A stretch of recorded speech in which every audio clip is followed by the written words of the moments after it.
ধৈর্য ধারণ করতে হবে। প্রিয়জন যদি দুনিয়া থেকে বিদায় নেয় তাহলে ধৈর্য ধারণ করতে হবে, কেননা আল্লাহ বললেন ওয়ালা নাবিলুওয়ান্নাকুম বিশাইইন মিনাল খাউফি ওয়াল জু'i ওয়া নাকসিন মিনাল আমওয়ালি ওয়াল আনফুসি ওয়াস সামারাত ওয়া বাশশিরিস সাবিরিন। আল্লাহু আকবার পড়েন। আল্লাহ কোরআনের মধ্যে জানিয়ে দিলেন আমি আমার বান্দাদেরকে অবশ্যই পরীক্ষা করব। কি বললেন? অবশ্যই আমি আমার সব বান্দাদেরকে পরীক্ষা করব। কেমন পরীক্ষা?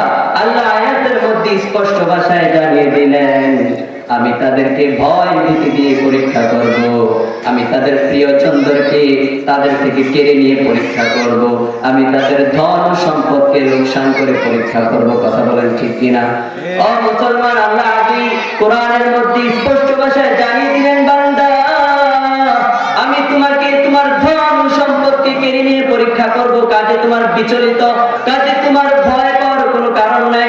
এরপরে আল্লাহ বললেন ওয়াবাশশিরিস সাবিরিন, ও নবী আপনি আপনার উম্মতদেরকে সুখবর জানিয়ে দেন ইন্নাল্লাহা মা'আস সাবিরিন, নিশ্চয়ই ধৈর্যশীলদের সাথে রয়েছেন কে? চিল্লায় বলেন কে? এজন্য সবর করতে হবে। সবর হচ্ছে কোরআন ও হাদিসের পরিভাষায় সবর অর্থ হচ্ছে, এক নাম্বার সবর অর্থ হচ্ছে গুনাহ থেকে নিজের নফসকে বাঁচানো। আপনার মন চাচ্ছে গভীরভাবে গুনাহের মধ্যে লিপ্ত হতে আপনার মন চাচ্ছে, কিন্তু আপনি যদি গুনাহ থেকে নিজের নফসটাকে বাঁচায় রাখেন এটাই হবে ধৈর্যের পরিচয়, ঠিক কিনা? আপনার মন যদি চায় আমি এলাকার মধ্যে বিয়ের আয়োজনে গান বাজনা বাদ্য করব, বিশাল বক্স এনে স্পিকার এনে কনসার্ট আয়োজন করব, ওই মুহূর্তে যদি আপনি মনে করেন নিজের নফসের কথা চিন্তা করে, সবরের কথা, নিজের ঈমানের কথা চিন্তা করে যদি গান বাদ্য থেকে বেঁচে থাকেন এটাই হবে আপনার ধৈর্যের পরিচয়।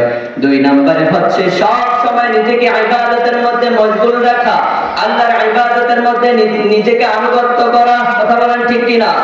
আপনার যদি মন না চায় আল্লাহর ইবাদত করতে, আপনি যদি নফসের সাথে যুদ্ধ করে আল্লাহর সিজদায় নিজেকে লুটাতে পারেন এটাই হবে আপনার ধৈর্যের পরিচয় এবং গণ্য করা হবে আপনি মুমিন। কথা বলেন ঠিক কিনা? আর যদি গুনাহ থেকে নিজেকে বাঁচাইতে না পারেন তাহলে বুঝে রাখবেন আপনার মধ্যে ধৈর্য নাই, আপনার ঈমানের মধ্যে দুর্বলতা আছে। কথা বলেন ঠিক কিনা? তিন নাম্বার হচ্ছে সবরের তিন নাম্বার পরিভাষা আল্লাহ কোরআনের মধ্যে জানিয়ে দিলেন। তিন নাম্বার পরিভাষা হচ্ছে যত বিপদ আপদ বাধা মুসিবত আসুক না কেন ধৈর্য ধরে শুকরিয়া আদায় করতে হবে। কার উপর? রোগে শোকে ধৈর্য ধারণ করবো কার উপর? আল্লাহর দিকে তাকিয়ে ধৈর্য ধারণ করতে হবে, কেননা আল্লাহ ওয়াদা করেছেন ইন্নাল্লাহা মা'আস সাবিরিন, নিশ্চয়ই আল্লাহ কাদের সাথে আছেন? ধৈর্যশীলদের সাথে আছেন।